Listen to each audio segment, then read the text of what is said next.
You found it. Your home for the best content on your favorite team, the Fighting Tigers of LSU. Do us a favor, subscribe to the channel, leave your comments below, and be sure to smash that like button.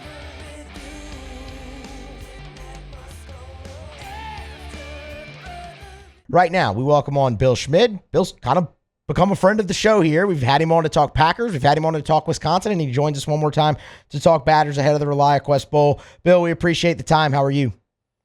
Man, I'm doing good, man. Appreciate you. Happy New Year to you. Thanks for having me on, as always. Happy New Year indeed. And look, we'll get it started on New Year's Day with LSU and Wisconsin. So I know last time we had you on, we talked a little bit, kind of about the bowl destination and what it might look like. Now we have more information. We know players on each side who aren't going to play, who are going to play. So focusing a little bit more on the game here, let's start with Wisconsin's bowl prep. How has that process gone for the Badgers since the game was announced?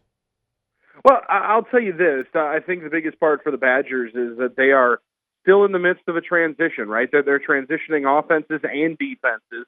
So while bowl prep is on full go and everybody in that building is trying to gear towards getting a win, Badgers take bowl games extremely seriously. They boast right now the best bowl record, or not bowl record, pardon me, longest bowl streak in the Big Ten. And it's something that I know the University of Wisconsin really is extremely proud of, and they take these very seriously. That being said, they are full-fledged right now in their pursuit of transfer portal grabs. They just grabbed an inside linebacker from UNC. They've grabbed a couple of different linebackers, a couple of outside linebackers, and what they're really trying to do is reshape that defense. There's only going to be one main guy in the interior of that defense, Jack Chaney, who's going to be playing in this game coming up this weekend.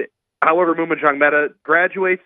He might play this weekend, but then Jordan Turner also gone in the transfer portal to Michigan State. So they knew that they were going to have a little bit of a transition. Right now, they're still in the midst of trying to build for 24 while still being quarterbacked by Tanner Mordecai, who's a sixth-year senior transfer in. I kind of thought maybe they would go Braden Locke. Instead, they're going to go Mordecai. He's been the leader of the team, and the big loss that they'll have on the offensive side of the ball is Braylon Allen, who decided that he is going to go off to the NFL and potentially be a day 2, day 3 pick there. So they've had some losses, no doubt about it. However, if Wisconsin tradition holds serve, they've been taking these 15 practices extremely seriously as they're down there in Tampa right now.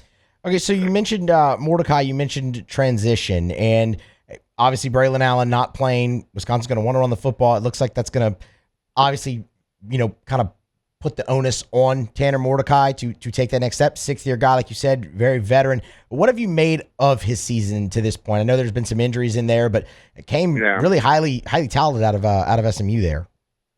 It's been pretty impressive to watch what Mordecai has done on the ground. I don't think anybody anticipated, just when you look at the sticker shock of the numbers, 70-plus touchdowns in his time starting at SMU. His numbers through the air were remarkable.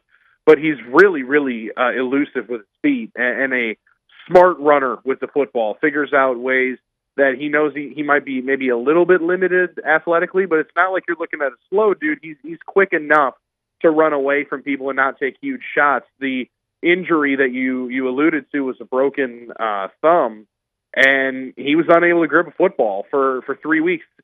But, Matt, this is the interesting part about it in the transition and why I say it's pretty clear he's the leader of that team, even only being on campus for a full year. When you are a grad transfer and you've only been on campus for 8 months, it's pretty easy for the team to move on and go and start the guy that's going to potentially be there for another 3 years. Try to build on some success that Braden Locke had as the starter. They were pretty quick to go back to Mordecai. And Luke Fickell has talked about it a number of times of his toughness.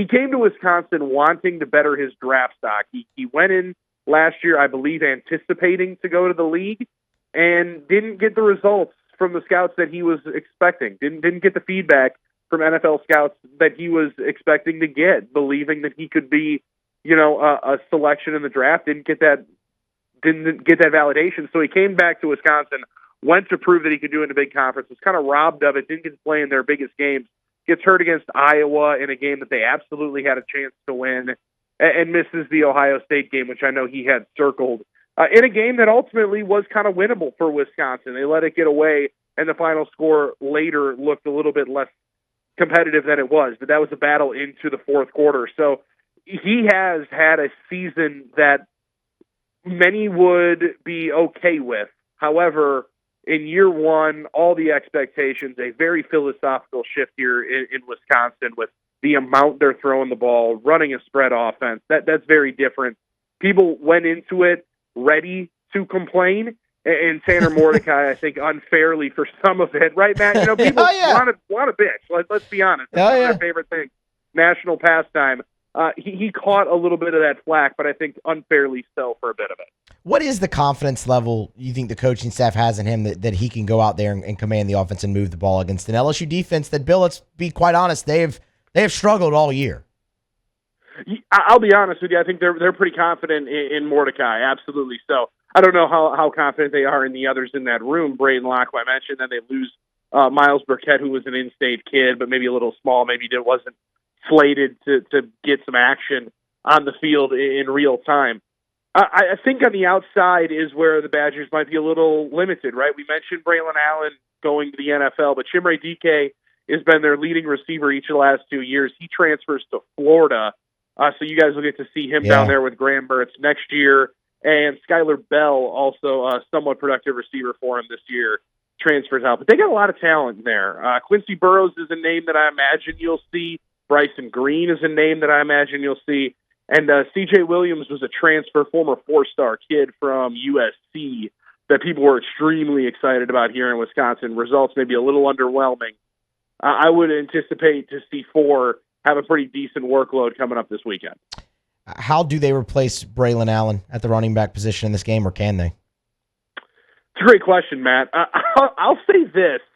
Braylon Allen, again, extremely productive, but to say that they would be unable to replace his value would just be a discredit and a disservice to what the Badgers program has done for the last 20-some years. I mean, they have brought in backs who are extremely productive year in and year out. Now, they have a couple of guys who are slated to come in as high school recruits next year, and I think they'll play big for them. But Cade Yakimelli will be a name that you hear. Jackson Aker is a thicker former fullback turned tailback. He'll get a larger workload.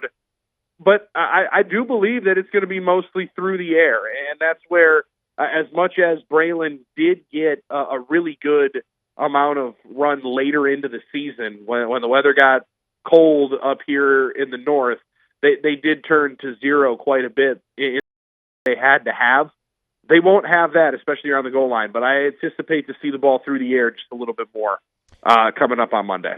Talking with Bill Schmid. He's on Twitter at Bill Schmid Radio, 97.3 The Game up in Milwaukee and part of the Wisconsin Sports Radio Network as well. We're getting a preview of the ReliaQuest Bowl, LSU and the Badgers. Let's flip sides of the ball, and you mentioned kind of the interior of the defense there. Now, look, here's the thing. They catch a break. They don't have to face Jaden Daniels, but they do have to face just about everybody else on the LSU offense that ranked number one in the country this year. No offensive coordinator for LSU as well, though, as Mike Denbrock's off to Notre Dame. So how have you seen that matchup maybe kind of shift with the Wisconsin defense versus the LSU offense, given no Jaden Daniels and a change in leadership at the coordinator position for the Tigers? I'll be completely honest with you, Matt. I don't think anybody listened or cared once they found out that Jaden Daniels was going to the NFL. It was like an immediate celebration of, holy cow, there's a chance. They didn't anticipate believing that, like you mentioned, pretty much every other piece of that number one ranked offense is going to be on the field. And I think everybody was feeling a little bit better before they watched last night Miller Moss go on out here and throw 6 touchdowns in reserve for Caleb Williams.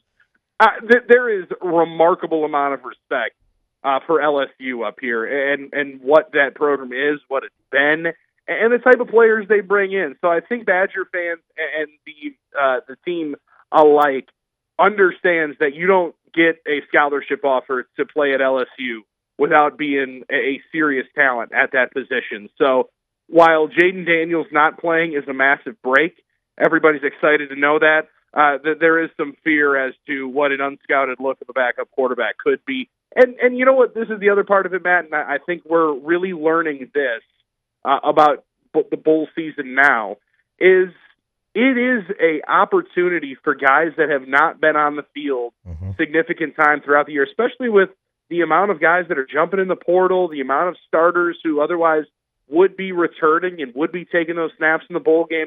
There's some guys that would not be on the field at a lot of different institutions, and I think many looking at it, I think many in the betting line will look at it and say, oh, LSU's got a bunch of guys leaving. Wisconsin's won with a significant amount of turnover, and I think that is going to play pretty significantly coming up in this ReliaQuest Bowl. Last one for you, Bill. Your time very much appreciated. If there's a blueprint for Wisconsin to get it done on Monday against LSU, how does that look? It's going to sound crazy. You're going to have to score enough points, right? You're going to have to score with. But I do believe that seeing some of the leaders from this Wisconsin defense playing some of their last games, I mentioned Mubajang Meta, Jake Chaney in there in the middle, and Hunter Waller, number 24, is a name that you're going to want to watch out for and have an eye on. You'll see him a bunch.